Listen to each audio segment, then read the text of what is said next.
Okay, to start off, we're gonna have smoke. This should be Sloan with the FMG instead of the shotgun. You're gonna be holding A bomb for us and supporting Maestro on B bomb since he's in a more finicky position. Um, when the round starts, first thing you're gonna do is put down the shield. You can place it facing either direction. I think that it's easier to look through these slats when you face when you use this side of the shield. So I like to put it facing this way. And all you're gonna do is once you hop up, just line it up with the side of our yellow bomb there. Put it down on the opposite side again. Line it up with the side of the yellow bomb and wiggle until you find a place to put it down. Either way, it doesn't make too big of a difference. That's just personal preference. This shield is a very important shield that Maestro is going to be holding, but you can see all the different angles now that I actually have it down on the smoke. Looking through here, these should show you all the crouch and head level, since we do have it up on this desk. Peek out on either side, above, drop off the side even, and play through this little slat around the bomb. And having this table here means that we can play off of the bomb itself as if it were an extension of the shield. So Maestro is going to have a lot of flexibility in this position and make sure that this hold stays around for as long as possible with support from an Aruni gate, and then his smoke is going to be sitting behind him over here. So yeah, Smoke's going to be holding A. Maestro's going to open up some angles for you to look into B, so you can support him, since we're going to have Aruni watching main, so there's no real reason to worry about main at all until Aruni says so, which is going to be me. You need to make sure that no one gets in the window without you knowing. We're going to have a Malusi alarm for the window, so you shouldn't have to worry too much about that. But yeah, your main thing is just to support Maestro. You can come and play in B as long as we know that they're not looking to jump in the window at the time being, or we have any pressure on this side of the map. So feel free to play in B and support Maestro directly in this way. Like for instance, if Maestro has to go and use his impacts to stop a breach on this wall by throwing him above, then you could take the shield position maybe and hold them off while they are only focusing this one area. But yeah, that smokes. Hold pretty simple. Oh yeah, and also after you put the shield, just run up the stairs and get the 2 hatches.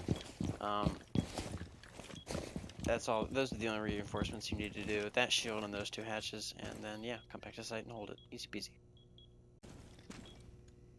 Okay, next up is going to be Maestro. This is going to be played by Mikey. Mikey's going to be our Maestro hard holder. He's going to be holding the B bomb, where Smoke is going to be supporting him on the A. When Maestro starts around, immediately he's going to run to this room, jump up, Maestro cam right here, go over here, 4 reinforcements across here, then rotate into A-bomb, knife the debris on this, jump up, Maestro cam up here. Now these 2 Maestro cams can cover the entirety of both objectives. You can see the window jumping, you can see pushes in from every single door. The only place that we're not going to be able to see any potential walk-ins is from the hole that we're going to make between this closet area and archives, but that is, I mean, we have great coverage of these Maestro cams. They're going to be used primarily for information.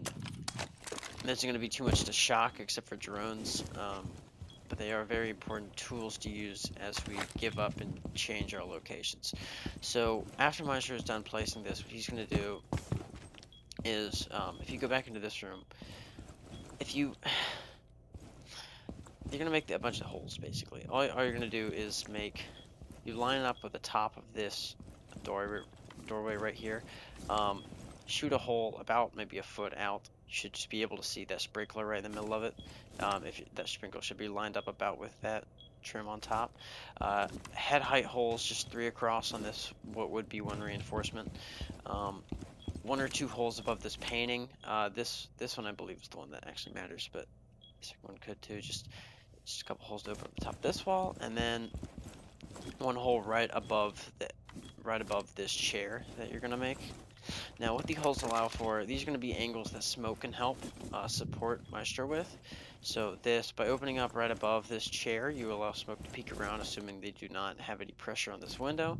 You Smoke to peek around this way. These ones up here allow for Smoke, if Smoke standing right here, if you can walk up onto the edge of this, and look through onto that door as well. Maybe open a little bit more up on that left side actually, now that I look at it, but yes. You can open this. Same principle right here, except it's just right on top of the copy machine. Hold on the door, and then head holes as they come in. These are just giving us more angles for them, or giving us more angles to hold and for them to watch. When the reinforcement goes, the only ones that are really going to matter are going to be these, and of course this one over here that you're going to be able to use. These head holes are going to become obsolete. Don't try to use the head holes once the wall's open, because you can just get seen and shot. But yeah, Mike's just going to be giving him smoke some holes to hold like that. Once he has all of that done, Mike's just going to turn around. He's going to open up a little hole. Should take 1 to 2 shotgun shots above each wall, like so. There's just because you see debris in it doesn't mean it's not open. Yeah, that debris may or may not leave. But what this allows for is, it's why we brought Maestro with the impact grenades. So on this wall, not only do we have, we're going to have a cross angle from archives looking in on this wall to help us stop and deter hard breach, but we're going to have Maestro on the impacts. So Maestro throwing his impacts above this wall should be able to stop any hard breach that has been put on the wall. This will, by throwing it right there, you're going to break everything down to at least head height, if not lower. So just notice which wall is having the hard breach on it, and then use your impact above that. You should be able to take out the hard breach. Pretty simple. Yeah, so I'm actually going to be holding on smoke shield, as previously stated on moving over smoke. You'll be holding on smoke shield, looking around, using all the different angles that it applies. If they have heavy hold on square, and we know that they do have a hard breach, then Maestro should not be playing up on the shields. He should probably be playing more in this area with Smoke watching his door now as he attempts to go for the impact grenades. If they are in square but we know they don't have a hard breach or suspect they don't, then sure, Maestro can sit up here and hold all he wants, look at his cams, whatever. But the second that we know they have a hard breach gadget in square, probably from the mute that's going to be able to tell us that, or if Maestro just sees it even walking in, then we're going to have Maestro hop down and get ready to play the impact grenades and hold the storm passively while he waits for it. And then Smoke is going to also be there to cover so that Maestro doesn't get killed from behind by that door push as he is looking for those impact kills in the hard breach. But yeah, that's Maestro's job. Pretty simple. Hard hold along with the Smoke. You got it. Okay, this is mute section for this open hold that we'll be doing, which should be Walker. When mute starts, he's just going to run in here immediately and open up 4 shotgun holes right there, 4 shotgun shots right there, 2 crouch rotates. After he opens these 2 up, what he's going to do is he's going to go through this one, put down his 2 mute jammers right here, back through, now into here. 6 shotgun shots for a standing hole right here. Reload shotgun for these 2 right here, 2 shots. Flip around 1 shot right here. Just look at this painting, or look at this painting, yeah, on top right, just about another painting's length above it. There should be another painting right here that you can use in the same way. It should just be, make sure you do it a little bit more over the top with this one right here. And that's just for Rooney's bulletproof cam that's going to be looking through those holes to see the entranceways. So yeah, head height hole, 2 shotgun shells, 2 shotgun shells. Then 3rd mute jammer right there on that door, and finally 4th mute jammer right there to cover this door. Mute is going to be playing in archives right here. He's going to be playing in archives / tellers if they do have some hard lobby press, but mostly in archives to contest square for a pinch on that door right there, because this wall is the one that they're going to want to open more than anything to make the collapse on this hold, and having a pinch on square where mute can possibly even get rid of the hard breach gadgets or just make sure that they don't feel safe in square when trying to attack this office over here. That's exactly what Mute wants to do. We're not playing for kills. We're not showing ourselves unless we know that we can get one. This is about time wasting. That's all this is about. Mute is supposed to waste as much time as possible. Once Mute has wasted as much time as he can, and we feel like we either have a huge main advantage or, yeah, we have wasted enough time where Mute can fall back. Mute, we're going to save one reinforcement, and Mute can reinforce this wall back up as it falls back into our actual objective. They can see your body reinforcing this wall. They can wallbang you quite easily from square, so we're not going to do this if they have a lot of square control or if they have a decent chance of putting you in the ground while you do this. This is for when you know that you have a few extra seconds to just deny them further and waste more of their time by blocking another way into sight. This is not a crucial reinforcement that needs to get pulled off. It's just something a little extra that can be done. If he can't, if he's getting pushed hard in archives and needs to fall back, he's going to rotate all the way back around through this hold, and now he's back inside again, just like that. Mute's main objective is just time wasting, and once he gets pushed off, he falls back. That's all he does. He has the C4 to help him out, and we're going to be opening up all the hatches in this area so that people, Mute or otherwise, can drop down and come up behind them once we do lose control of this area. Okay? So don't play until you die here as Mute. Play until you have wasted enough time or get pushed hard enough where you feel like your life is in danger, and then you fall back. Yeah, but that's Mute's entire thing. Just holding archives, a little bit of teller's pressure if necessary. Time wasting. Easy peasy. Okay, so as a Rooney, what I'm going to be doing, first off, triple hole punch on the bottom of this wall to look for the jump in and to hear it with that Melusi gadget. When Maestro hears it, should be able to turn around, see the feet pretty easily, and shoot below for the kill. It just allows us another angle to prohibit people from holding this area with ease. Then I'm going to turn around and put a renegade on this door to protect the shield on Maestro cam. This one is going to be crucial that we keep up as long as possible, and it should be pretty easy to reactivate considering how many angles we can see it from, because we want to protect that shield on Maestro cam as long as possible, even though it probably will go down at some point. Then I'm going to use Mute's rotates over here, hatch break, rotate. Another Rooney on this window right here to protect the Mute. It stops drones from coming in, obviously from the window, and with Mute on the door, it should be very hard for me to get droned out and for them to get information on his whereabouts in archives, making his hold a lot more effective, and also, of course, blocking the throwables when the window is going to be the easiest way for them to get the throwables off on Mute. Next, we're going to come in here.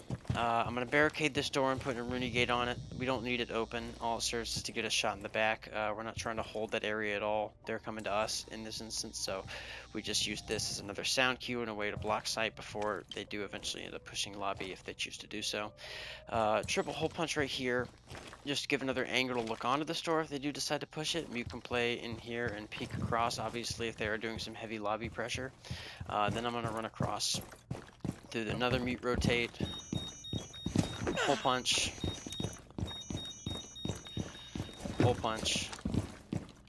and shooting up this last hatch. We're going to have all these hatches open for rotates. Should be pretty easy for us to move around the map and change our position at will. And lastly, of course, I'm going to come in here, and I'm doing this last because it is the most finicky part that I have not yet gotten down.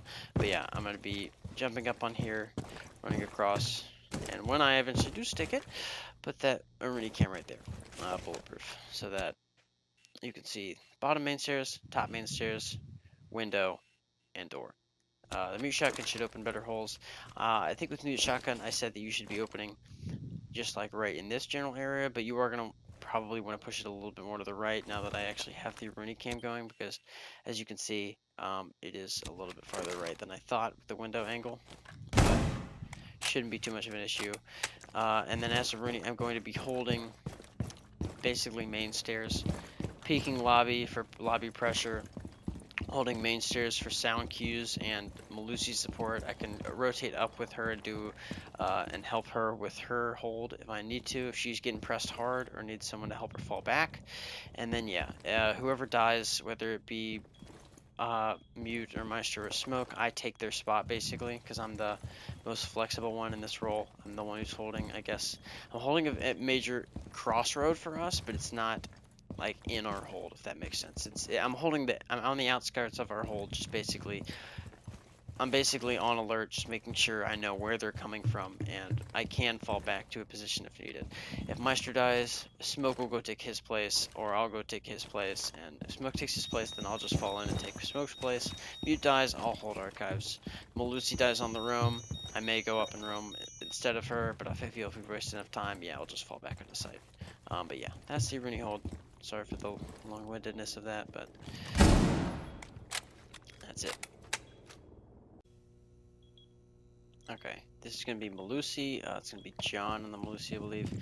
So, John's going to start off by putting a Malusi gadget right in this nook, as deep as possible.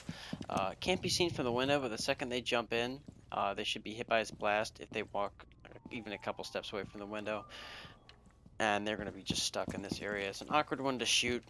Pretty easy to get shot from this, and we're going to have a hole open along the bottom of here for the Maestro to help just pinch whoever just is dumb enough to jump in this area. We have Malusi alarm there. Reinforce, then reinforce that wall. Once you do that, come in here. Malusi gadget on the floor right on this corner. Make sure that no one walks in and swings this Maestro without him being able to know, because yes, as soon as they get up and close on the door, see it around the corner, it starts to go off before they can fully swing on him if he is up close right here. It should be able to get that pre-fire. It's also just to help slow down people in this doorway where they have so many angles to look at, and we're gonna have at least one gun, if not two, trained on this door, hopefully at all times. Once she does that, she's gonna rotate through the mute hole into here. Double reinforcement, sorry. And then finally, last gadget right in this nook. So, as you can see, the line does reach the edge of this right here where no one's gonna be able to skirt around it. They will go off. It might be only a very slight noise if they do manage to just hit the very edge of it right here. But this is gonna be another alarm so that, with this door open, we are able to, we're going to know that they're pushing this door before they get a chance to kill us. So yeah, alarm systems as general, that's her ability in all situations. So those three spots, those three reinforcements, quick rotate down the main, either through that hole if it's open already, or jump over the desk. I'm going to barricade this door, and we're going to barricade this door, because a rush up from the bottom of main stairs is going to be our weak spot. Now we're going to double hit this door on the very bottom where it's almost not noticeable, just so that we can still use this as a rotate, because it's pretty easy for us to drop down those hatches, and we might want to come back up main stairs, and we don't want to waste more time than necessary. We just want the sound cue for if they decide to do like maybe a garage rush or something, and we don't want to get caught off guard and not have a sound cue down there, and then just be able to rush up and kill me on the Aruni and then infiltrate the site. So yeah, barricades right there, then rotate upstairs. You're going to be holding this hallway primarily, just giving pressure onto square, so that they have to take the whole of square, not just the bottom, the main floor, but they have to take the top floor too. You're trying to make sure it takes as long as possible for them to get this hatch, because this hatch opens up. It shows our rotates into archives and our rotate into B-bomb from here too. It's just a very crucial hatch to watch our rotates. If that does get open up, we're just going to be using that this main walkway that's going to be created by mute on this wall instead. So just use that as your rotate. But yeah, just hold it as long as possible. If you need to fall off, feel free to. Don't feel like you have to hold top floor until you die. Definitely not the case. This is a time-wasting strat above all else. We're just trying to make them have as hard a time getting a push together as possible. If we take out a couple of people along the way, great, but we want them to just have no time to actually initiate a real push. So just make sure you put pressure up here. You feel yourself start to get pinched or overrun. You have not only that main staircase is probably going to be your easiest way to drop down, but you're going to have this hatch open by a Rooney to drop, and once you do drop, you can push back into objective, maybe use any impacts you have left to help with Maestro stopping the breach on that wall over there. Or you could drop this hatch right here, or any ones we have objective down the main stairs, and then maybe rotate all the way up blue. That's up to you. What you feel like is best. If you feel like we need to waste some more time, then go for it. If you feel like if they're not going to suspect it, then go for it. But if we're wasting a ton of time and you're dropping off because you've done your job, then yeah, just come back to objective. We have an extra person on it, no harm. And that's the Melusi.